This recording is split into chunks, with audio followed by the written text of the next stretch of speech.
In a few minutes, I'm going to go sit there and I'm going to sign the bill guaranteeing equal rights to all families in Rhode Island. That's what this is about. It is long overdue.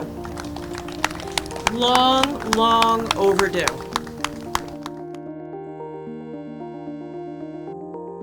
I remember my first meeting with the legislator who brought this issue to my attention. These ladies came to me, they're my constituents. And her constituents were Sarah and Anna, a non-marital family who wanted to protect their child at birth, but weren't able to do so under current Rhode Island law. And from that one family really sparked a movement that was so powerful. It was so meaningful to have a change come from directly impacted people. The parents and the children of Rhode Island realized that the system was outdated.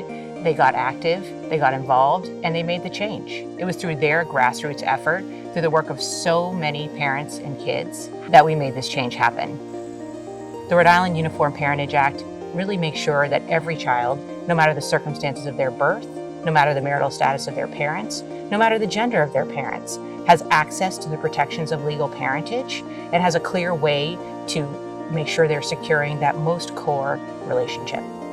One of the reasons the Rhode Island Uniform Parentage Act was so incredibly important was to really stop what were considerable harms happening in Rhode Island.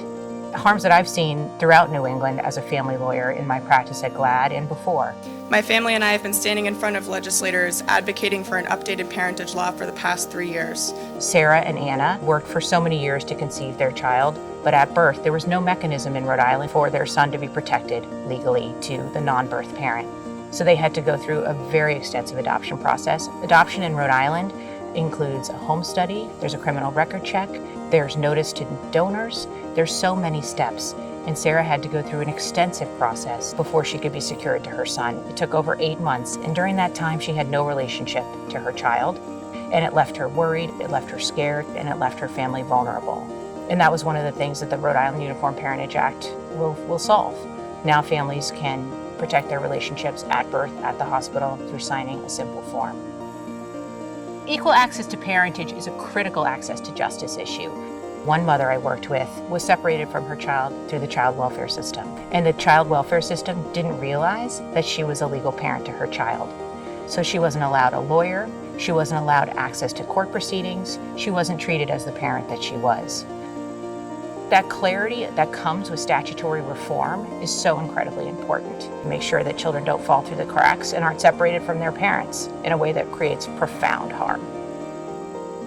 I think the coronavirus brought a whole new level of urgency when people were really able to see that the vulnerabilities of families in real time.